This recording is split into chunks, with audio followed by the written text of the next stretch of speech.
Rosophia is actually also an incredibly grounding stone, so it's very good where there's also an excess of emotions or an accrual of embedded emotions in the heart chakra. It regrounds them, it recalibrates the heart chakra itself, and so in that way it's also quite protective.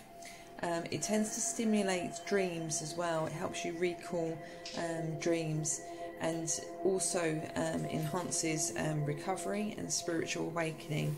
So it's a really highly sought after, quite difficult crystal to get hold of, and these small rules make it much more affordable and accessible for everybody. Going into Nummite, Nummite is of course one of the first and oldest crystals on earth, so it pairs and it's in competition with our Azetulite as to which is the oldest. So we're looking at 3.8 billion year old crystal here.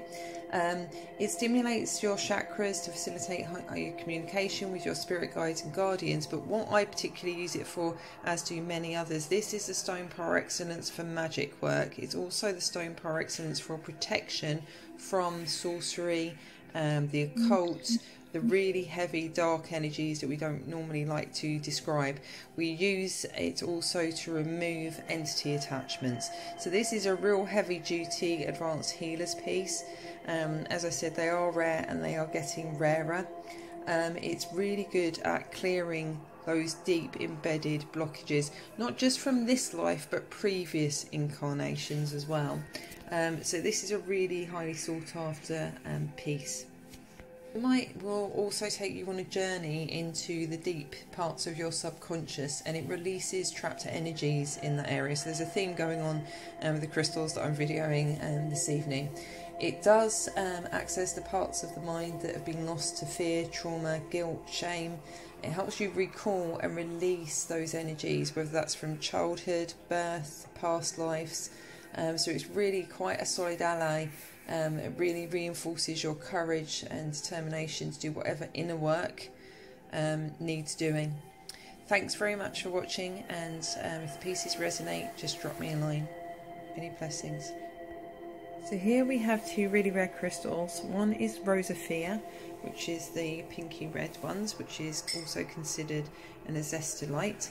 So those of you that are familiar with the high vibration stones Robert Sims books often recommend, you may spot this as a really hard to find crystal. And it's also with another rare crystal called Nummite. Now Nummite was always a bit rare, but we always managed to get hold of it. It is now actually becoming quite difficult to get hold of the authentic Nummite, which is specifically from Greenland. A lot of what is being sold as Nummite is actually copernite, and it's from India. One of the ways of telling this is that you have the copper flashes, but you don't have any of the blues or reds. It's the blues and reds inclusions that tells you that it's actually the authentic one from Greenland. So that's what you're looking for if you are purchasing Nummite. So going into the properties of Rosophia. Rosophia is really good where the heart chakra is closed and you want to reopen it. It opens the heart and reawakens the ability to love, so it restores that spiritual and emotional connection. So for somebody that's very withdrawn, this is a really good crystal, and therefore obviously highly sought after as well. It does that job particularly well. It's useful also for the circulatory system, digestive system, muscles, and the nervous system. So it's also used a lot for PTSD, and depression, low mood as well. It's also used for spiritual awakening, just because obviously